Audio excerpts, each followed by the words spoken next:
उसको आज हम स्टार्ट कर रहे हैं। और बहुपद में जो प्रश्नावली 2.1 है और जो 2.2 है उसे आज हम डिटेल में सॉल्व करेंगे, ठीक है। और मैंने बाकी सभी चैप्टर करा रखे हैं, चैप्टर 2, 3, 4, 5, 6 सारे सबके लिंक्स में दे दूंगा डिस्क्रिप्शन पे, आप उनको ज़रूर चेक करना।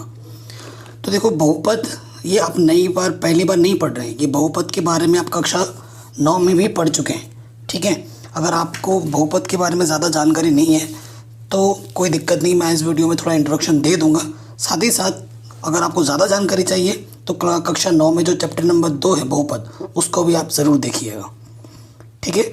बहुपद को जानने के लिए देखो, बहुपद का मतलब क्या होता है, एक से ज़्यादा पद, ठीक है। बहुपद का मतलब क्या होता है, एक से ज़्यादा पद, एक से ज़्यादा पद, सीधा। अब इसके डिटेल में हम आ रहे हैं, ठीक है। बहुपद का मतलब होता है एक से ज़्यादा पद, ठीक।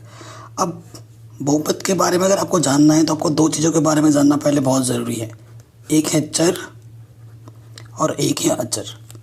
पहले चर अचर के बारे में जानते हैं, उसके बाद हम बाकी चीज़ों के बारे में जानेंगे, ठीक है। अगर चर की बात करें, जैसे हम लिखते हैं ना x, y, z, t, ये इस तरीके के जो नंबर होते हैं u, v, ये सब हमारे क्या होते हैं, चर। e, b, ये सब हमारे चर हैं। अचर क्या होता है, जैसे कि मैंने ये लिख दिया 2 - 3, 1/2, √3, 1000, ये जो जितने भी नंबर्स होते हैं ना वो हमारे क्या होते हैं, अचर, ठीक है। सो सबसे पहली चीज़, बहुपद को जानने के लिए हमें इन दो चीज़ों के बारे में जानना बहुत ज़रूरी है कि भाई चर क्या होता है, अचर क्या होता है, ठीक है। तो ये चर हुआ, ये अचर हुआ, आपको पता चल गया चर अचर क्या होता है। अब आते हैं बहुपद जानने के लिए सबसे मेन चीज़, पहली चीज़ हमारे पास आती है वो होती है बीजीय व्यंजक। क्या होता है बीजीय व्यंजक। देखो डायरेक्ट प्रश्नावली पे नहीं आ रहे हम, अगर चीज़ों को आप सीखोगे नहीं तो चीज़ों का रट के क्या फ़ायदा। गणित का अगर आप रटने लग गए तो बाकी सब्जेक्ट में और गणित में क्या फ़र्क होगा। चीज़ों को हमें समझना है, रटना नहीं है, क्वेश्चन को रटना नहीं है। अगर आपका कॉन्सेप्ट स्ट्रांग हो जाएगा, आगे चल के कभी आप बच्चों को पढ़ाओगे, छोटे भाई बहनों को पढ़ाओगे, तो आप रट के पढ़ाओगे क्या। अगर वो आपसे क्रॉस क्वेश्चन पूछेगा तो आप तो बता नहीं पाओगे, ठीक है ना। तो सबसे पहले जानते हैं हम बीजीय व्यंजक क्या होता है। बीजीय व्यंजक के बाद ही हम बात करेंगे बहुपद की। तो देखो बीजीय व्यंजक क्या होता है, अगर कुछ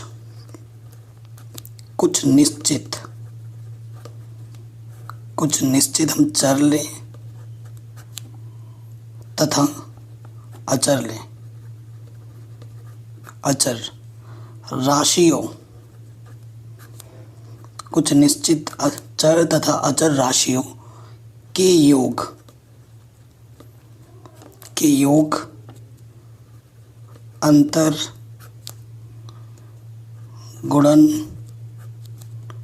भाग इत्यादि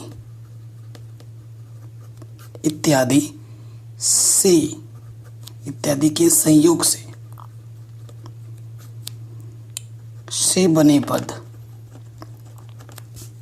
बने पद को बीजीय व्यंजक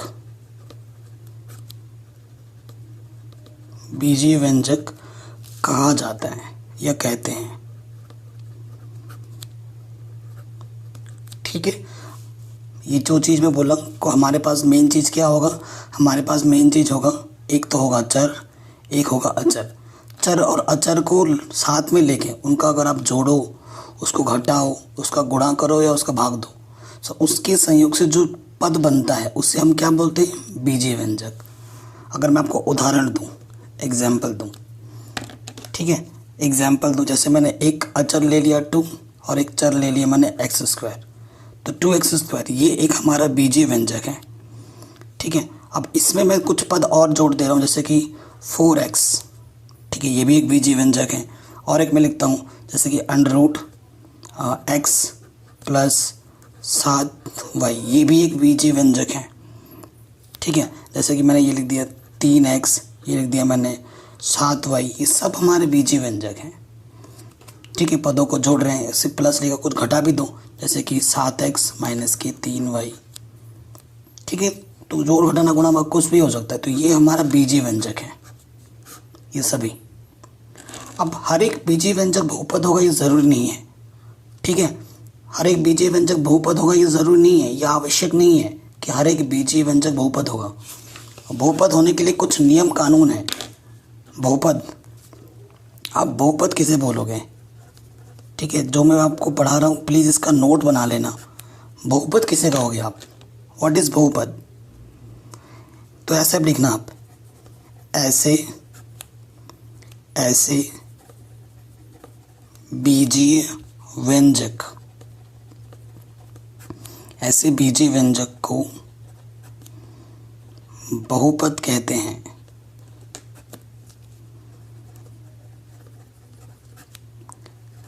जिसमें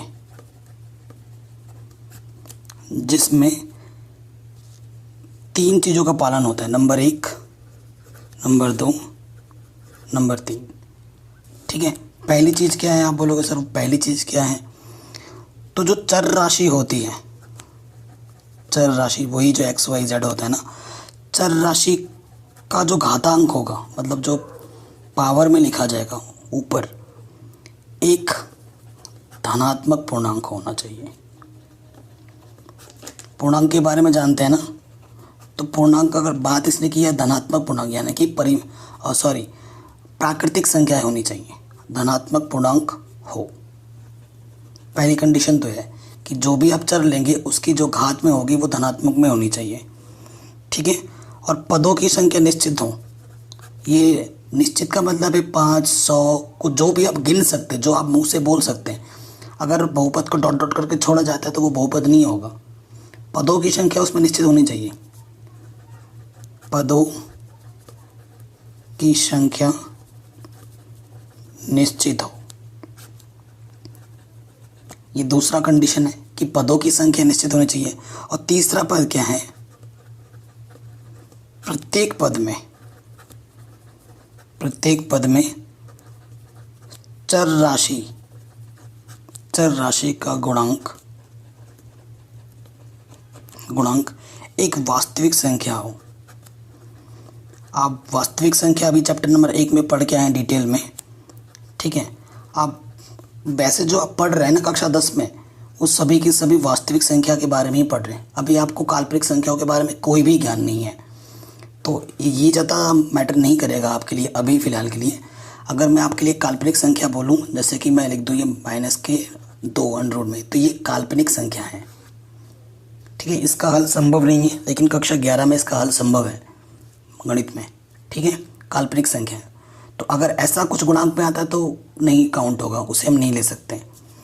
अब बहुपद के कुछ उदाहरण लेते हैं, जो कि बहुपद होगा और जो कि बहुपद नहीं होगा।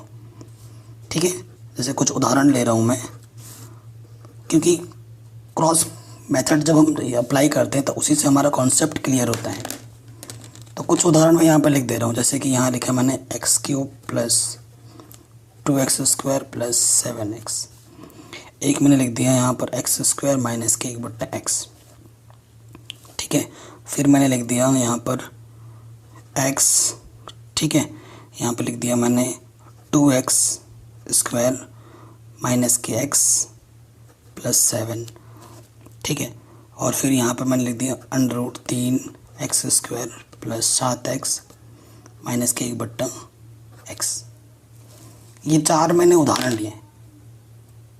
ठीक है, तो इनमें से 2 बहुपद हैं और 2 बहुपद नहीं हैं, तो मैं यहाँ पर स्क्वायर लेता हूँ। चलो देखो, सबसे मेन चीज़ बताता हूँ, x, ये जो हमारे x जो होते हैं उसे हम क्या बोलते हैं? चर की घात क्या होनी चाहिए? धनात्मक पूर्णांक, यानी कि सारे मान प्लस के होने चाहिए। हैं प्लस के? जी बिल्कुल प्लस के हैं। उसके बाद पदों की संख्या निश्चित होनी चाहिए, 1 2 3 पद आप गिन पा रहे हो। उसके बाद प्रत्येक पद में जो चर राशि का गुणांक है, x का गुणांक यहाँ पर 1 है, यहाँ पर 2 है और यहाँ पर 7 है। एक वास्तविक संख्या होनी चाहिए जो कि बिल्कुल है। तो ये जो है तीनों कंडीशन को फुलफिल कर रहा है, तो ये बहुपद होगा। इसमें आ जाओ, एक शॉर्ट ट्रिक बता रहा हूँ, कभी भी x बट्टे में जब लिखा जाएगा ना, या x की घात में 3/2 ऐसा कुछ लिखा जाएगा ना, या x की घात में -1 ऐसा कुछ लिखा जाएगा, तो वो बहुपद नहीं होगा। क्यों? क्योंकि घात में क्या चाहिए, धनात्मक पूर्णांक, यानी कि प्राकृतिक संख्या चाहिए। ठीक है, बट्टे बट्टे में नहीं आना चाहिए, ना ही धनात्मक घात आना चाहिए, ऋणात्मक नहीं। ठीक है, तो अगर बट्टे में 3/2 हो, बट्टे में हो या माइनस में हो, तो वो बहुपद नहीं होता है। 1/x यहाँ बट्टे में आ गया तो ये बहुपद नहीं होगा। x की घात 2 है, x की घात प्लस में 1 है, तो ये बहुपद है। ये देखो बट्टे में आ गया x², ये बहुपद नहीं होगा। तो बहुपद के बारे में समझ में आ गया, कौन सा बहुपद होगा, बहुपद नहीं होगा। अब बहुपद के प्रकार के बारे में जानते हैं। नेक्स्ट टॉपिक हम क्या पढ़ेंगे, बहुपद के प्रकार। ये सब है आपके पास, ये सब जानकारी बहुत ज़रूरी है। ठीक है, बहुपद के वैसे प्रकार तो अनेक होते हैं, लेकिन कुछ मैं बता देता हूँ। जैसे कि मैंने यहाँ लिख दिया एक पदी, फिर मैं लिख देता हूँ द्विपदी, फिर लिखता हूँ त्रिपदी। मतलब नाम से ही स्पष्ट हो जा रहा होगा आई थिंक। एक पदी का मतलब जिसमें एक ही पद हो, जैसे कि x² x या फिर 7x या फिर -3y, ऐसे एक पद, एक ही पद है। जब तक धन प्लस ना हो, माइनस ना हो, तो उसे एक ही पद बोला जाएगा। तो ये सभी कॉमा लगा के लिखा है मैंने, ये सभी हमारे एक पद के हैं। द्विपद की बात करूँ तो जैसे कि मैंने लिखा x² प्लस का x, कॉमा दूसरा मैंने लिख दिया -3x² प्लस के x, या फिर 3x प्लस 7। ये सब द्विपदी हैं क्योंकि दो पद है, 1 2 1 2 1 2। त्रिपद में ऐसे 3 हो जाएंगे, जैसे कि x³ ठीक है, x³ प्लस x प्लस 7, तो ये त्रिपदी हो गया। ठीक है, तो एक पदी, द्विपदी, त्रिपदी में समझ में आया अंतर क्या होता है। ओके, ये भी हो गया हमारे पास। अब एक आता है नया नाम, शून्य बहुपद। इन सब की अगर आपको जानकारी हो जाएगी ना, क्योंकि आपकी एग्ज़ाम में मल्टीपल चॉइस क्वेश्चन आता है, MCQs आता है ना, ऑब्जेक्टिव। अगर आप ये सब स्किप कर दोगे ना, तो ऑब्जेक्टिव क्वेश्चन वही बच्चा कर पाता है जिसका कॉन्सेप्ट मजबूत है। ये सब छोड़ दोगे तो कॉन्सेप्ट मजबूत नहीं रहेगा, तो MCQ आपके सारे गलत हो जाएंगे। ठीक है, तो अगर शून्य बहुपद क्या होता है, अब आप बोलोगे अरे भाई जिसमें शून्य बहुपद क्या हो गया, ये क्या बला है। तो शून्य बहुपद में क्या होता है, जो चर होगा, चर की घात शून्य हो। जब चर की घात शून्य होती है तो उसे हम क्या बोलते हैं, शून्य बहुपद। और इसका उदाहरण में अगर बोलूं तो कोई भी अगर संख्या है, हर एक संख्या जो होती है, हर एक संख्या, ये जो संख्या है, संख्या, तो ये सभी क्या है, शून्य घात की हैं, क्योंकि इसमें कोई भी चर नहीं है। क्योंकि किसी भी चर की घात शून्य कर दोगे तो उसका मान 1 होता है। जैसे मैं इसको लिख सकता हूँ -7 गुणा x की घात 0। इसका सीधा सीधा मतलब है 7 गुणा 1 यानी कि -7, है ना। तो x की घात क्या है, 0 है, तभी जाके इसको क्या बोलते हैं, शून्य घात। तो शून्य घात के बारे में भी हमें समझ में आ गया। ठीक है, बहुपद के प्रकार के बारे में भी हमने जान लिया है। अब हम आते हैं बहुपद की शून्यक। बहुपद की शून्यक के बारे में जानते हैं। शून्यक बोलते हैं इसे, मूल भी बोलते हैं, जो आपको अच्छा लगे। ठीक है, बहुपद की शून्यक के बारे में पढ़ेंगे। जैसे मैंने अगर आपसे पूछा जाए कि आपके पास एक बहुपद है px बराबर x प्लस 5, तो जितनी घात होगी उतनी ही शून्यक होते हैं। तो x की घात कितनी है, 1, तो इसका शून्यक कितना होगा, 1 ही शून्यक होगा। और वो क्या होगा, कभी भी शून्यक निकालना हो, शून्यक के लिए अगर आपको शून्यक निकालना है ना, तो जो भी बहुपद है उसको 0 के बराबर रख दो। तो प्लस के 5 उस तरफ आके क्या हो जाएगा, -5। तो इसका शून्यक क्या है, -5 है। शून्यक का मतलब ये होता है जो भी हमारे पास बहुपद है x का मान कितना है -5। अगर आप x की जगह पे वो मान रख देते हो और उसको सरल करते हो और हल करने पे आपको क्या मिलेगा 0, तभी इसे क्या बोला जाता है, शून्यक। तो ठीक है, तो x की जितनी घात होगी उतने ही शून्यक हो गए आपके। बहुपद की जितनी घात होती है उसके उतने ही शून्यक होते हैं। ठीक है, अगर कोई मान आपको दे रखा है, अगर आपसे पूछा जाए क्या इसका शून्यक है या नहीं है, तो आपको क्या करना है, अगर वो मान आप उस बहुपद में रखते हो और हल करने पर अगर शून्य देते हैं तब तो वो उसका शून्यक है। जैसे इस क्वेश्चन में x की जगह पर मैंने 5 रखा है और हल करने पे 0 मिला है, तो x बराबर -5 इस बहुपद का एक शून्यक है। अगर मैं x की जगह कुछ और रखता, जैसे कि अगर मैं 2 रख देता, तो 2 + 5 7 होता है, जो कि 0 नहीं आता, शून्य नहीं आता, तो x बराबर 2 इसका शून्यक नहीं होता। ठीक है, तो इतनी चीज़ काम की चीज़ थी, हमारे लिए बहुत ज़रूरी थी, हमने समझ लिया, हर एक चीज़ को पढ़ लिया। ठीक है, अब हम आते हैं एक इन चीज़ों के बारे में पढ़ लो कि रैखिक बहुपद क्या होता है ना। यहाँ पर आपका आ रहा है ना रैखिक बहुपद, रैखिक बहुपद, फिर यहाँ पर है द्विघात बहुपद, त्रिघात बहुपद। तो इसको भी ज़रा देख लीजिए। रैखिक बहुपद का मतलब होता है x की अधिकतम घात कितनी होगी, 1 होगी। द्विघात बहुपद का मतलब होता है x की अधिकतम घात कितनी होगी, 2 होगी। और त्रिघात बहुपद का मतलब होता है x की अधिकतम घात कितनी होगी, 3 होगी। तो देखो रैखिक बहुपद x की अधिकतम घात कितनी है, 1 मतलब जो भी आपका चर होगा ना, यहाँ पर x था यहाँ y है, तो y की अधिकतम घात 1, x की अधिकतम घात 1, z की अधिकतम घात 1, u की अधिकतम घात 1। तो ये सब हमारे रैखिक बहुपद हैं। अब यहाँ देखो द्विघात बहुपद में y की अधिकतम घात 2, x की अधिकतम घात 2 है ना, इधर आ जाओ u की अधिकतम घात 2, यहाँ v की अधिकतम घात 2। तो ये सभी हमारे क्या हैं, द्विघात बहुपद हैं। इसी तरीके से त्रिघात बहुपद में आ जाएंगे, x की अधिकतम घात कितनी होगी, जो भी हमारा चर होगा उसकी अधिकतम घात कितनी होगी, 3। जैसे यहाँ देखो 3, यहाँ 3, यहाँ 3, यहाँ 3, अधिकतम घात देखनी है हमें, उससे छोटा भी हो सकता है। जैसे कि देखो यहाँ पर अधिकतम 3 है, उसके छोटा x² भी है, तो हमें वरीयता सबसे बड़े वाले को दिया जाता है ना। तो रैखिक बहुपद है जिसकी अधिकतम घात 1 हो, द्विघात बहुपद जिसकी अधिकतम घात 2 हो, और त्रिघात बहुपद जिसकी अधिकतम घात 3 हो। और शून्य बहुपद तो मैं पहले ही आपको बता चुका हूँ। अब प्रश्नावली 2.1 में आते हैं, जो कि बहुत ही सरल है, बहुत ही आसान है। ठीक है, 2.1 को बताने से पहले मैं आपको बताना चाहता हूँ कुछ चीज़ें, है ना। आपको पता है यहाँ पर हमारा क्या होता है, केंद्र होता है, इसे हम O से प्रदर्शित करते हैं 0 0। इसे हम क्या बोलते हैं, इसे हम बोलते हैं केंद्र, केंद्र बोलते हैं। और ये जो है हमारा, ये हमारा फर्श है और ये हमारा दीवार है, एकदम सीधा खड़ा होता है और इनके बीच में 90 अंश का कोण बनता है, हर में लंबवत होता है ये।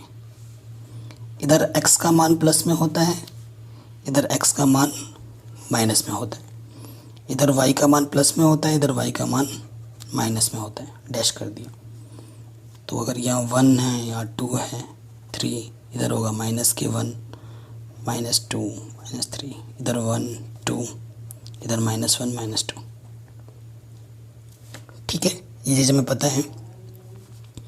अब देखो, अब क्या है कि अगर आपको ग्राफ पेपर दिया गया है, ये आपको ग्राफ पेपर दिया गया है और आपसे बोला जाए ग्राफ पेपर को देखते हुए आपको बताना है कि कितने शून्यक हैं, तो आपको हमेशा याद रखना है x अक्ष में जितने कट बिंदु मिलेंगे, आम भाषा में बोल रहा हूँ, जितने कट बिंदु मिलेंगे वह उतना ही शून्यक देगा। अब जो चीज़ मैंने आपको बोली है हमेशा ध्यान रखना है, एक्स अक्षिश में जितने कट बिंदु देंगे उतना ही हमारा शून्य होगा। अगर एक्स अक्षिश में कोई कट बिंदु नहीं आ रहा तो उतने शून्य हमारे नहीं होंगे। अब गौर से देखिएगा पहले चित्र को, ये हमारा एक्स एक्सिस है, एक्स एच है, तो यहाँ पर कोई कट बिंदु मिल रहा है, मतलब कोई कटान बिंदु मिला है यहाँ पर? नहीं मिला। वाई एक्सिस में मिल रहा है, लेकिन वाई से मेरे को कोई लेना देना नहीं है, मेरे को लेना देना बस एक्स से है। तो एक्स में कोई भी कटान बिंदु नहीं है, तो इसमें कितने शून्य हैं? 0। फिर ये देखो इधर आया, यहाँ पे कट मिला एक्स में, एक ही कटान बिंदु मिला, तो इसमें कितने शून्य हैं? 1। अब इधर आ जाओ, इस पे कितने कट बिंदु मिले एक्सिस पे? 1 2 3। ठीक है, तो 3 शून्य हैं। यहाँ आ जाओ इस चित्र में, ये एक्सिस, इसमें कितने कट मिले देखो? 1 2 शून्य हैं। इसमें आ जाओ, 1 2 3 4, तो इसमें 4 शून्य हैं।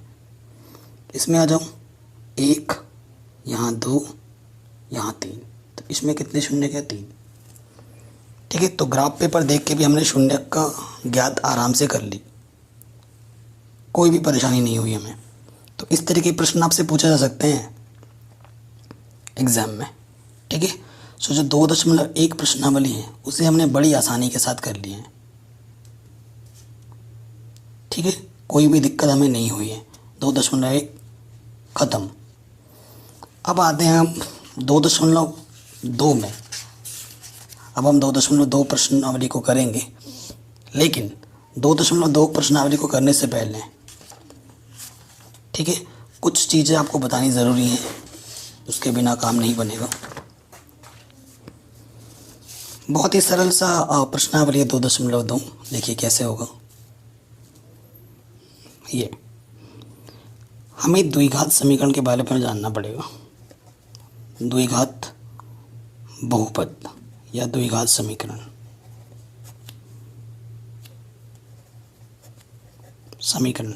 खास तौर पे द्विघात समीकरण, इसका जो व्यापक समीकरण जिसे हम बोलते हैं ना, वो क्या होता है? देखिए, मतलब सर्वव्यापी द्विघात समीकरण का जो होता है वो होता है ax² + bx + c = 0। ठीक है, यहाँ जो a है, यहाँ जो b है और यहाँ जो c है, ये गुणांक हैं। ठीक है, ये भी हमारा गुणांक है और ये c हमारे क्या है? अचर पद।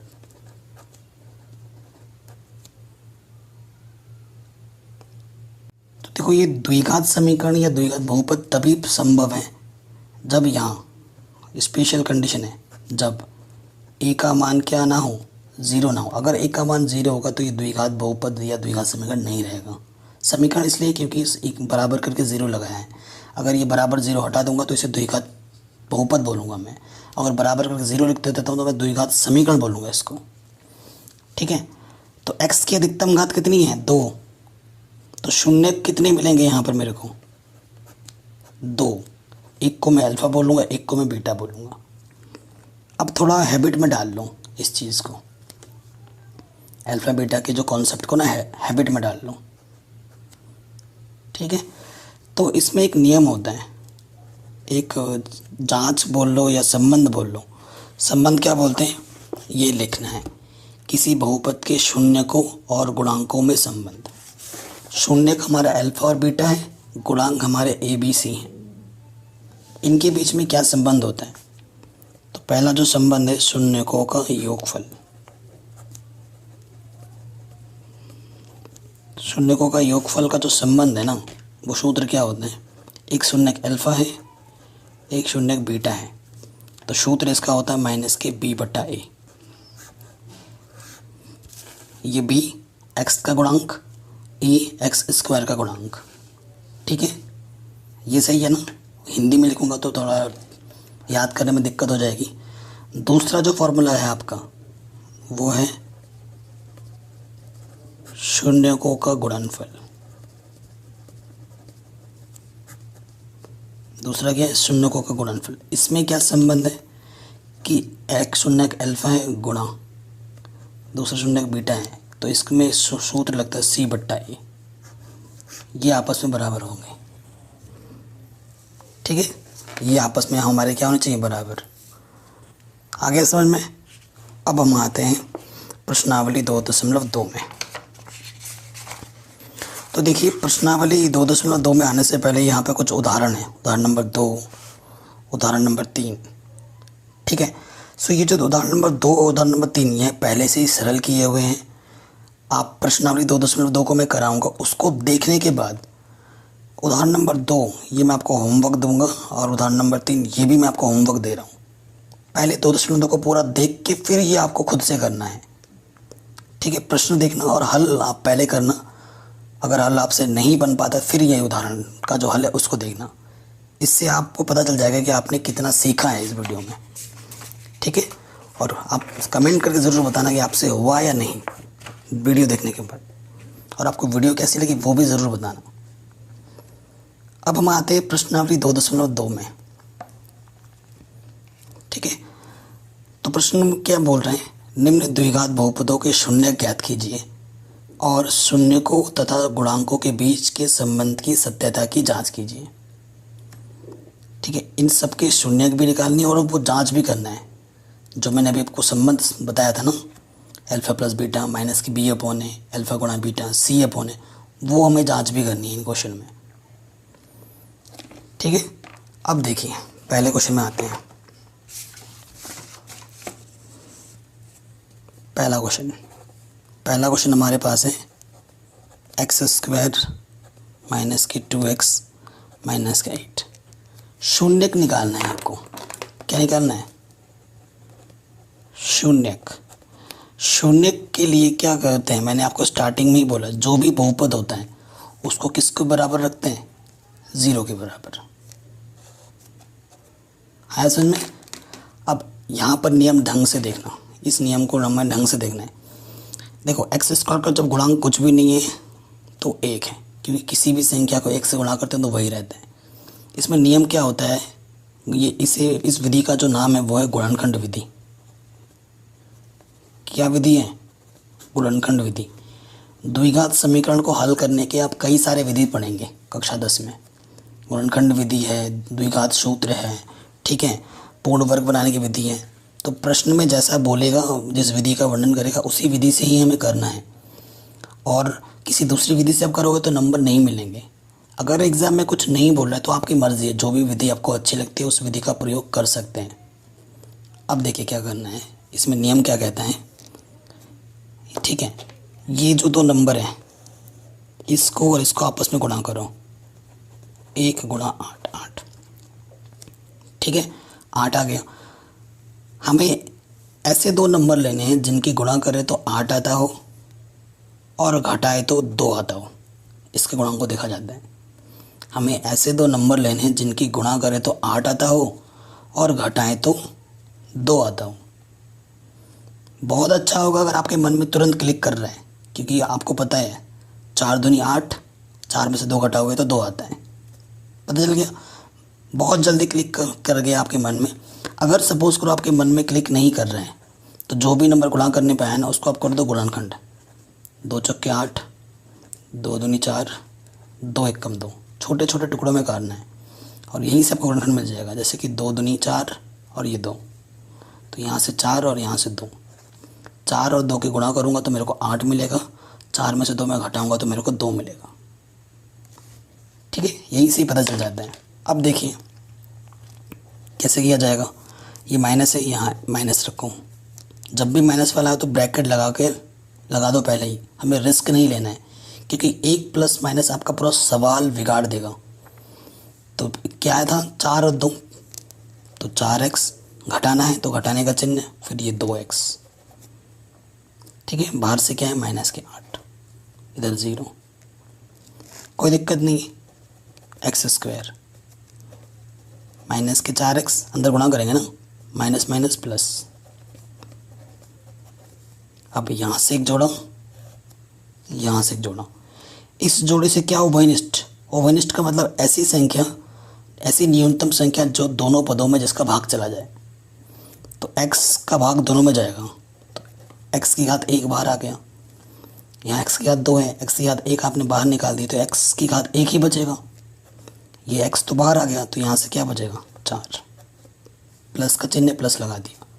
अब देखो ऐसी कौन सी संख्या है जिसका भाग दोनों में जाएगा, 2, 2 बाहर आ गया, यहाँ से एक्स बचा, 2 चौके 8। तो देखो मज़े की बात, ये चीज़ और ये चीज़ समान है। अगर समान है तो आपने सही किया है, अगर असमान आ रहा है तो आपने गलत किया है कहीं ऊपर। ठीक है, तो गुणनखंड बनाना है तो जो 2 बार है उसको एक बार लिखो, और जो आपने ब्रैकेट मतलब जो आपने कॉमन निकाला है उसको दूसरे ब्रैकेट में डाल दो, x प्लस का 2। फिर आपको क्या करना है, यदि x माइनस 4 बराबर 0, तो माइनस के 4 इधर के क्या हो जाएगा, प्लस के 4। तो इसे मैं क्या बोल दूंगा, अल्फ़ा। ठीक है, इसे मैं बोल दूंगा अल्फ़ा। फिर इधर लिखूंगा यदि,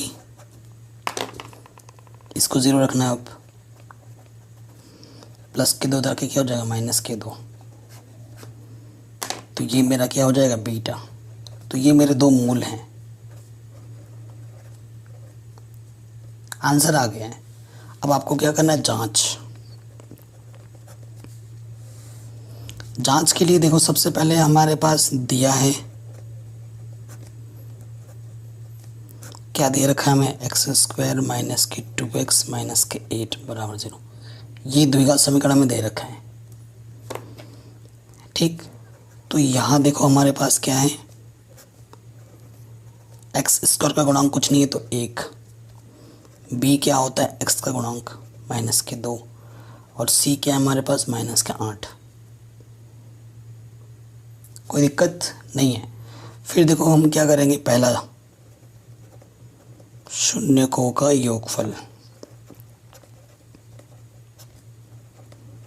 जांच में सूत्र क्या होता है, अल्फ़ा प्लस बीटा बराबर माइनस के b बट्टा है। जैसे मुझे याद हो गया वैसे आपको भी याद हो जाना चाहिए। अल्फ़ा हमारा कितना आया था, 4, प्लस बीटा हमारा कितना आया था, माइनस के 2, माइनस b हमारे पास कितना है, माइनस के 2, और a हमारे पास कितना है, 1। 4 plus into minus, minus minus गुणा माइनस प्लस, 4 में से 2 घटाओगे तो 2, 2 बट्टा 1 2, आ गया दोनों तरफ बराबर। दोनों तरफ बराबर हमें ये प्रदर्शित करता है कि हमने जो आंसर निकाला वो बिल्कुल सही है। फिर हम निकालेंगे दूसरा, शून्यकों का गुणनफल। ठीक है, शून्य का गुणनफल क्या होता है, अल्फ़ा गुणे बीटा c अपॉन है। तो अल्फ़ा हमारा कितना है, 4, बीटा हमारा है माइनस के 2, c हमारा है माइनस के 8, और a हमारा है 1। 4 दूनी माइनस के 8, और किसी भी संख्या को 1 से भाग देते तो ऊपर जो होता है वही आ जाता है। फिर से आगे बराबर, ये प्रदर्शित करता है कि हमारा उत्तर सही है। अगर बाय द वे समझ में नहीं आए तो इस वीडियो को दोबारा एक बार देख लेना, ठीक है, और नोट्स बनाते हुए चलना, तभी ज़्यादा बेटर होगा।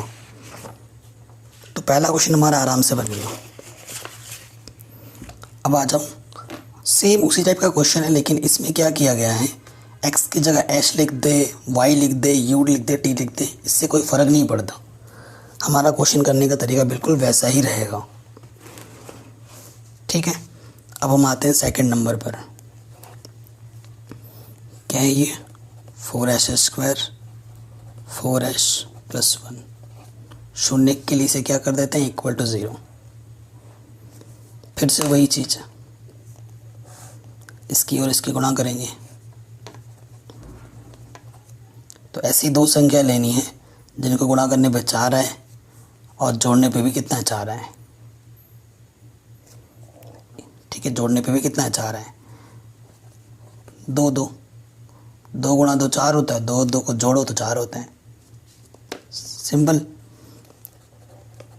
तो यहाँ लिखेंगे 2h, चिन्ह है धन का, फिर लिखेंगे 2h, माइनस से अंदर गुणा कर देंगे। ठीक है, माइनस से गुणा सिर्फ ब्रैकेट के अंदर दिखे होगा, इसके गुणा फिर इससे भी मत कर देना। ठीक है, यहाँ से एक जोड़ो, यहाँ से एक जोड़ा, इस जोड़े से क्या कॉमन, 2 का भागा दोनों में जाएगा, h भी न्यूनतम 1 है। दो दूनी 4, एच स्क्वायर से एच बाहर है तो यहाँ एच बचेगा, 2h एक कम 2h, ठीक है, माइनस। फिर देखिए अब इसमें से कुछ भी भागा नहीं जाएगा, जो दोनों में भागा जा रहा हूँ, जब कुछ भी भागा नहीं जाए तो अब 1 लिख दो, ठीक है, और अंदर जो है वो लिख दो। चूँकि ब्रैकेट के बाहर नेगेटिव है तो चिन्ह अंदर का बदल जाएगा, प्लस से क्या हो जाएगा माइनस। जो 2 बार है उसे हम क्या लिखेंगे 1 बार, और जो आपने कॉमन निकाला है उसको दूसरे ब्रैकेट में, क्योंकि ये गुणनखंड विधि है, गुणनखंड हम बना रहे हैं, ठीक है। सेम आ गया। यदि 2h माइनस 1 को 0 के बराबर रखेंगे तो क्या होगा, माइनस के 1 उधर रखे क्या हो जाएगा प्लस के 1, और ये 2 गुणा में इधर रखे क्या हो जाएगा बट्टे में, ये अल्फ़ा है। इसी तरह h बराबर 1/2 यहाँ से भी आएगा और उसे हम क्या बोल देंगे बीटा, क्योंकि ये भी तो वही है ना, ये बीटा भी हमारा वही आएगा, ठीक है, ये चीज़ हो गई। अब हमारे पास देखो फिर से वही है, जो बहुपद हमारे पास क्या है, यहाँ पे देखो a हमारे पास कितना था 4, b हमारे पास -4, c हमारे पास 1 था। सबसे पहली चीज़ हम निकालेंगे शून्यकों का योगफल, जो कि होता है अल्फ़ा प्लस बीटा बराबर -b/a। अल्फ़ा कितना है 1/2, बीटा कितना है 1/2, माइनस b हमारे पास कितना है -4, और a हमारे पास कितना है 4। एक आधा में आधा जोड़ो, या लॉसा पर 2 आ गया ना, नीचे समान है तो वही आएगा, ऊपर ऊपर जुड़ जाएगा, माइनस माइनस प्लस 4, ऊपर भी 2 नीचे भी 2, 2 एक कम 2, 4 एक कम 4, आ गया 1 बराबर 1, ठीक, 1 बराबर 1 आ गया दोनों तरफ। अब लिखो देखो दूसरा वाला,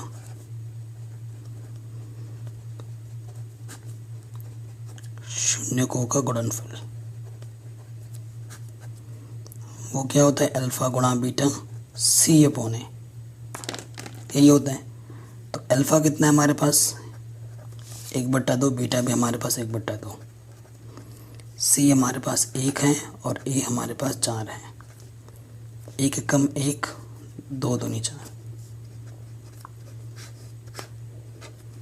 है दोनों तरफ बराबर। तो हमने जांच भी कर लिया आराम से, ठीक है, आराम से बन गया, कोई दिक्कत नहीं। चलिए नेक्स्ट क्वेश्चन पे आते हैं, थर्ड पार्ट में। यह है 6x² -3 -7x। तो ये व्यवस्थित नहीं है, क्योंकि जो व्यवस्थित करने का तरीका है सबसे बड़ी घात, उसके बाद छोटी घात, उसके बाद अचर पद आता है। तो आप क्या लिखेंगे व्यवस्थित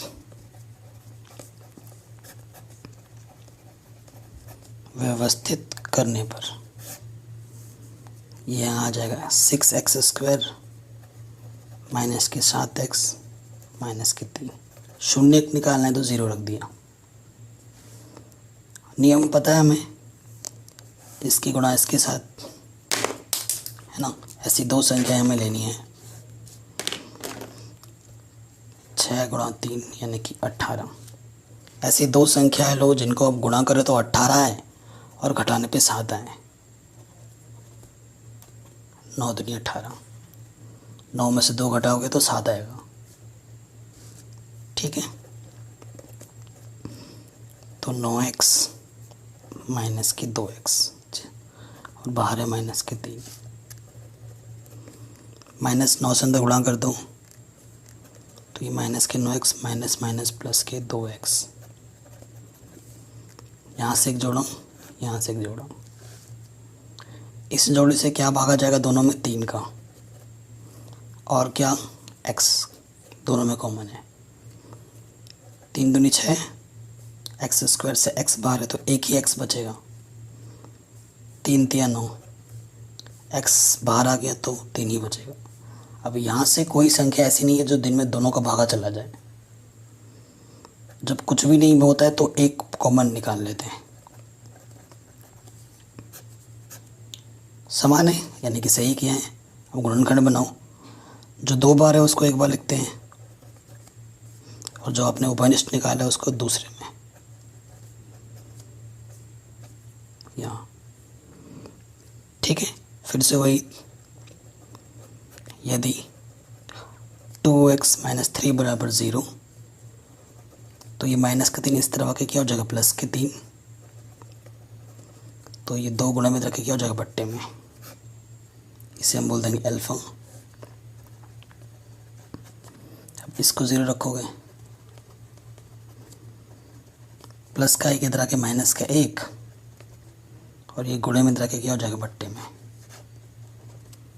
ये बीटा हो गया हमारे पास। अब हमें जांच करनी है,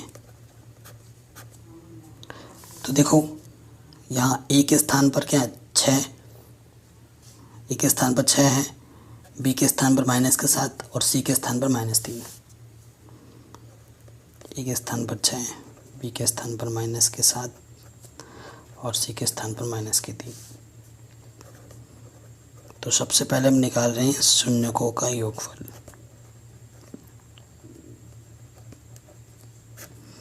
जो कि होता है अल्फ़ा प्लस बीटा बराबर माइनस के b/a। सूत्र, अल्फ़ा का मान कितना है 3/2 माइनस 1/3। ठीक है, माइनस है और ये प्लस इंटू माइनस क्या हो जाएगा माइनस, तो डायरेक्ट रख दिया। b का मान कितना है -7 और a का मान है 6।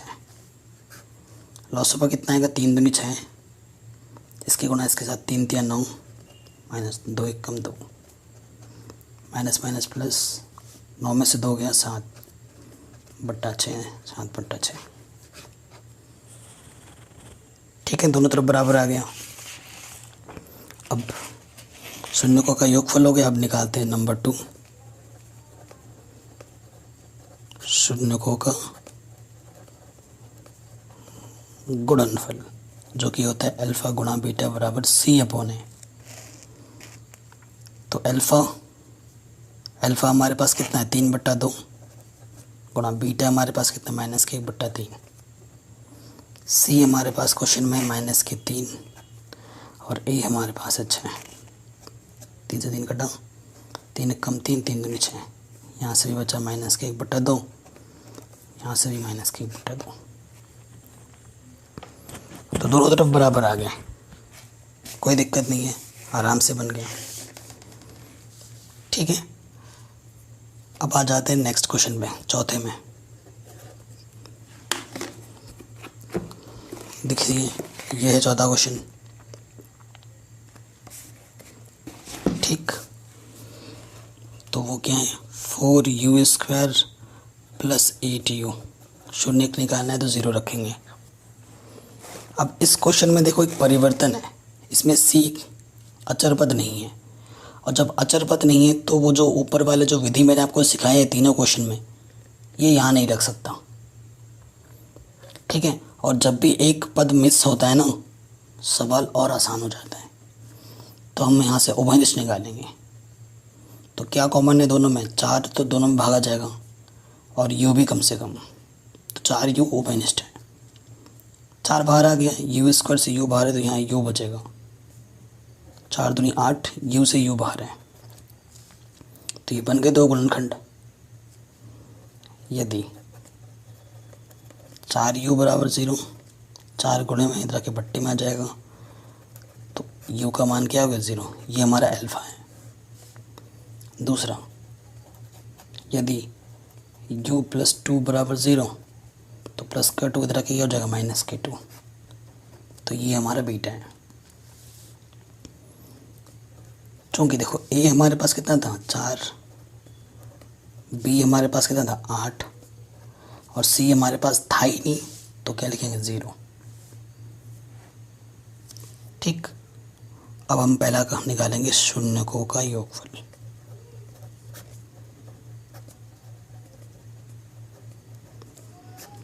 वो होता है अल्फ़ा प्लस बीटा बराबर -b/a। अल्फ़ा कितना है हमारे पास 0, बीटा कितना है -2, बी कितना है हमारे पास 8 और ए कितना है 4, प्लस माइनस -2, 4 दूनी 8। आ गया दोनों तरफ बराबर, तो ये सही है हमारा। वो गुणनफल भी निकालो, शून्यकों का गुणनफल वो होता है अल्फ़ा गुणा बीटा बराबर सी अपॉन है। अल्फ़ा हमारा 0 है, बीटा हमारा -2 है, सी हमारा 0 है और ए हमारा 4 है। 0 इंटू समथिंग 0, 0 पर अपॉन समथिंग 0। आ गया दोनों तरफ इक्वल, तो ये क्वेश्चन भी हमारा इजीली बन गया। ठीक है, तो ये प्रॉब्लम भी हमने आराम से कर ली। अब आते हैं पांचवे में, टी स्क्वायर -15। इसमें भी एक टर्म मिसिंग है, तो इसको भी हम उस मेथड से नहीं कर सकते, है ना, गुणनखंड विधि से। तो ये भी बड़ा आसान है। माइनस के इस तरफ आके क्या हो जाएगा, प्लस का, टी का मान निकालना, माइनस प्लस माइनस अंडर का मान 15, ठीक है ना। अर्थात एक टी का मान एक बार प्लस में लोगे तो प्लस के √15 आएगा, इसे हम अल्फ़ा बोलेंगे, और एक बार माइनस में लोगे तो माइनस के √15 आएगा, इसे हम बीटा बोलेंगे। ठीक है, यहाँ टी स्क्वायर का गुणांक कुछ क्या है 1, टी के गुणांक को हम बी बोलेंगे, टी तो है ही नहीं तो बी हमारा 0 है, और अचर पद हमारा कितना है -15। अब शून्यकों का योगफल,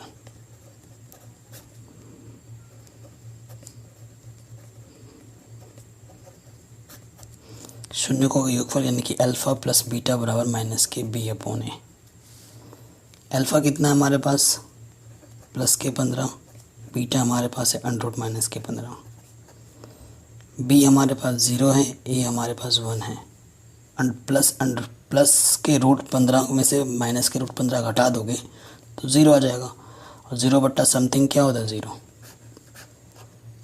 आ गया दोनों तरफ बराबर। फिर निकालेंगे हम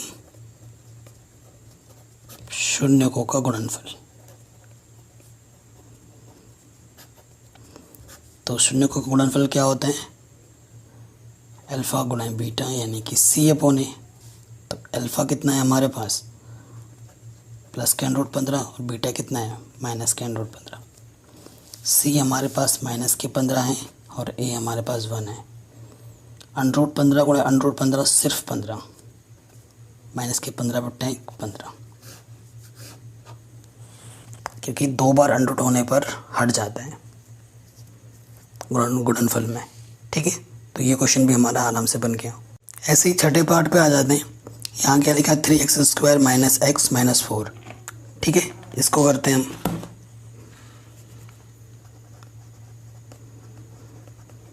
तो ये वाला गुणनखंड से हो जाएगा, क्यों, क्योंकि इसमें तीनों पद हैं, तो गुणनखंड आराम से हो जाएगा। नियम क्या कहता है कि इसकी गुणा इसके साथ 3 चौके 12। ऐसी दो संख्याएं लेनी है जिनको गुणा करने पे 12 है और घटाने पे इसका गुणांक क्या है, कुछ नहीं तो 1 है। ऐसी दो संख्याएं लेनी है जिनका गुणा करें तो 12 आए और घटाएं तो 1 आए। अगर आपके मन में क्लिक कर रहा है तो सही है, 4 या 12, 4 में से 3 घटाओगे तो 1 आएगा। अगर नहीं कर रहा है तो आप ऐसे गुणनखंड करो, 2 छंग 12, 2 तिया 6, 3 एकम 3, 2 दूनी 4 और 3, 4 में से 3 घटाऊंगा तो 1 आ जाएगा। ऐसे आपको सोचना पड़ेगा। ठीक, तो देखिए बड़ी संख्या क्या आई थी 4, x घटाना है, यहाँ पर कितना घटाना है 3, -4। तो माइनस जब भी होता है तो माइनस से अंदर गुणा करते हैं, माइनस प्लस के 3x, बाहर है -4। यहाँ से एक जोड़ा, यहाँ से एक जोड़ा, इस जोड़े से क्या ओबोनिस्ट है, केवल x।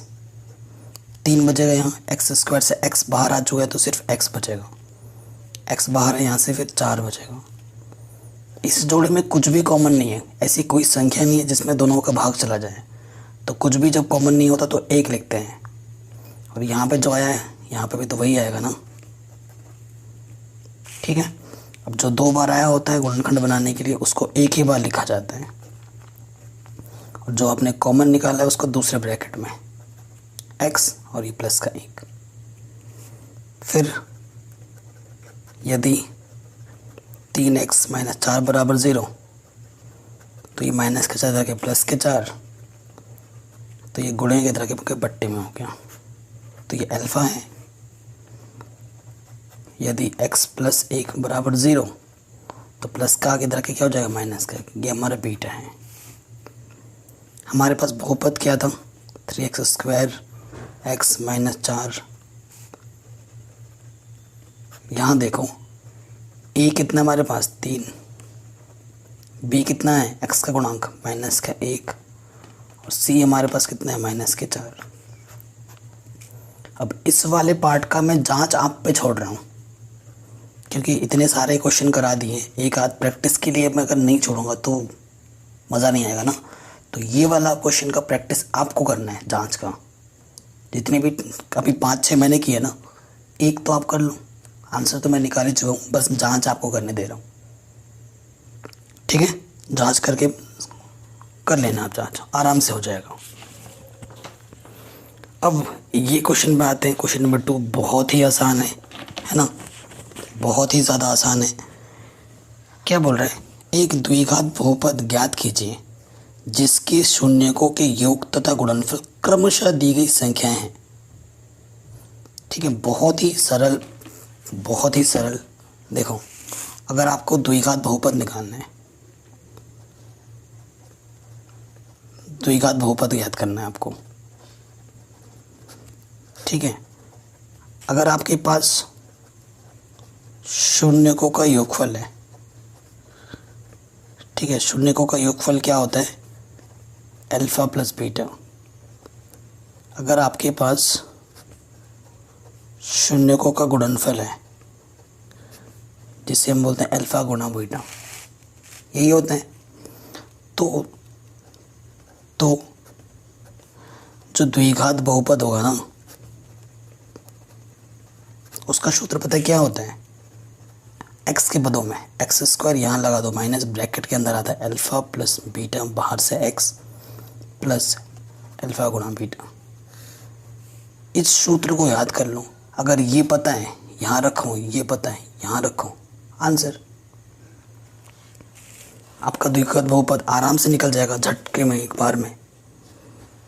पहले संख्या पे आते हैं, पहले बोला है पहला योग है, उसके बाद गुणनफल है, ठीक है। तो शॉर्टकट में सिखा रहा हूँ आपको, मतलब शॉर्टकट नहीं है, प्रॉपर वे ही है।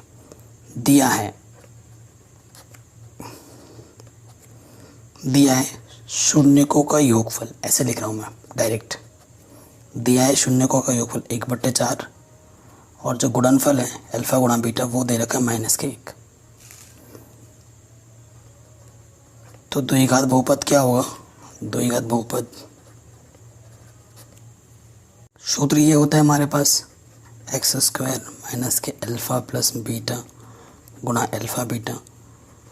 मान रखेंगे अल्फ़ा प्लस बीटा का मान क्या है, 1/4 x, अल्फ़ा बीटा का मान क्या है -1। ये चीज़ है हमारे पास। अब इसको थोड़ा सा हल कर लो, ठीक है। x से कम x बट्टे में 4 प्लस माइनस -1। ये भी एक आंसर है, ये भी आंसर है। लेकिन कभी कभी MCQs में क्या होता है ना, ये आंसर आपको नहीं दिखाएगा, उसने थोड़ा और सरल किया होगा। कैसे, देखिए कैसे, देखो इसके बट्टे में कुछ नहीं तो 1 ले लो, इसके बट्टे में कुछ नहीं तो 1 ले लो, और लॉसपा क्या आ जाएगा, 4 1 कम 4। अब बड़ा वाला इसके आपने गुणा किया है, तो शॉर्ट ट्रिक सिखा रहा हूँ, इसके गुणा इसके साथ होता है, इसके गुणा इसके साथ, तो यहाँ आ जाएगा 4x²। ये वाला वैसे का वैसे ही रहेगा, माइनस 4 1 कम 4। कुछ नहीं है तो बराबर 0 लोगे, इस तरफ कुछ नहीं तो 0 है, बट्टे में कुछ नहीं तो 1 ले लो, तिरछे गुणा करो। किसी भी संख्या को जब 1 से गुणा करते हैं तो वही रहता है, और 4 को 0 से गुणा करोगे तो 0। तो आंसर में आपका ये होगा पीछे NCERT में। बराबर 0 मत लिखना, 0 लिखोगे तो समीकरण हो गया ना, आपसे द्विघात बहुपद पूछा है, समीकरण नहीं। तो ये हमारा आंसर हो जाएगा। ठीक है, पहला वाला क्वेश्चन हमारा इम्पोर्टेंट था, पहला। दूसरा, अब दूसरे वाले पार्ट में आ जाओ। शून्यकों का योगफल में √2 रखा है और जो गुणनफल है वो 1/3 दे रखा है। तो जो बहुपद होता है, द्विघात बहुपद, सूत्र क्या होता है? x² माइनस के alpha plus beta x, alpha गुणा बीटा। मान रख देंगे, अल्फा प्लस बीटा का मान कितना है? √2, बाहर से x, और अल्फा बीटा का मान क्या है? 1/3। या तो यहीं छोड़ो या थोड़ा और हल करो। क्या होगा? इसके बट्टे में कुछ नहीं है, इसके बट्टे में कुछ नहीं है। 3 × 3 3 × 3 3 के गुणा इन दोनों में हो जाएगा। 3x² माइनस के 3 √2x, इन दोनों में कर दी क्योंकि लॉस ऑफ हमारा 3 ही है, तो ऊपर 1 है तो 1 ही आ जाएगा। भिन्नों का जोड़ घटाना अगर आता होगा तो ये तो बहुत ही आसान है ना, 0/1। तो फिर से वही, किसी भी संख्या को 0 से गुणा करोगे तो 0, और किसी भी संख्या को 1 से गुणा करें तो वही आ जाता है। 3 0 0, तो यहीं पर छोड़ दो बहुपद। या यहाँ पे छोड़ना है या यहाँ पे छोड़ना है, आपकी मर्जी है। ठीक है, थर्ड पार्ट में आ जाओ। तो अल्फ़ा प्लस बीटा हमारा 0 दे रखा है और अल्फ़ा गुणा बीटा हमारा √5 दे रखा है। ठीक, तो देखिए द्विघात बहुपद सूत्र डायरेक्ट लगा रहा हूँ। क्या होता है? x² माइनस की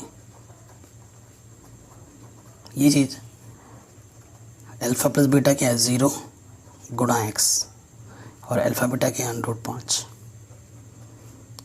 तो ये 0 गुणा समथिंग तो 0 ही होते हैं, तो यहाँ से आ जाएगा x² प्लस के √5 आंसर। ठीक है, ऐसे ही चौथा है, शून्यकों का योगफल भी 1 है और शून्यकों का गुणनफल भी 1 है। तो द्विघात बहुपद का सूत्र क्या होता है? x²,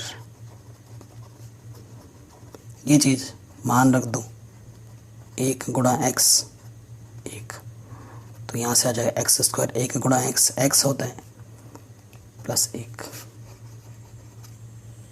answer. ये भी हो गया। पांचवें पार्ट में आ जाऊँ।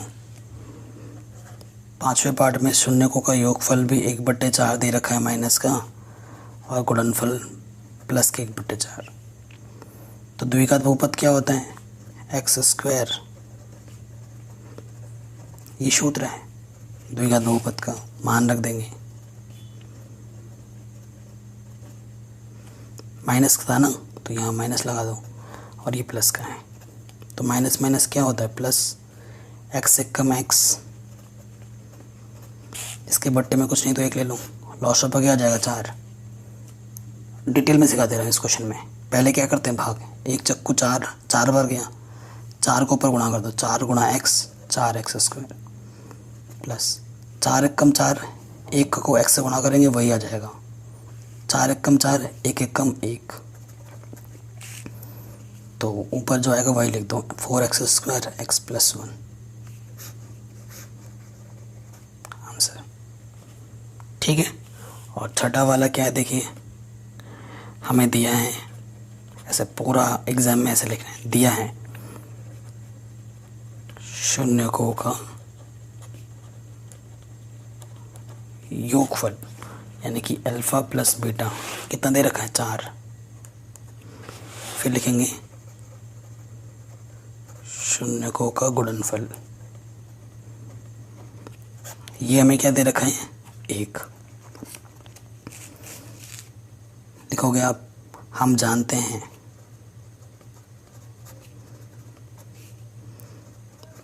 द्विघात बहुपद, द्विघात बहुपद क्या होता है? x² alpha plus beta x plus alpha गुणा बीटा। मान रखोगे, अल्फ़ा प्लस बीटा का मान 4 है, बाहर से x, और अल्फ़ा बीटा का मान 1 आंसर।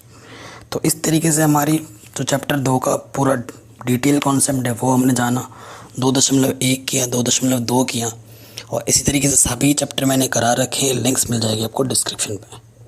Thank you. प्लीज़ इस वीडियो को हर जगह शेयर कर देना। कक्षा 10 गणित।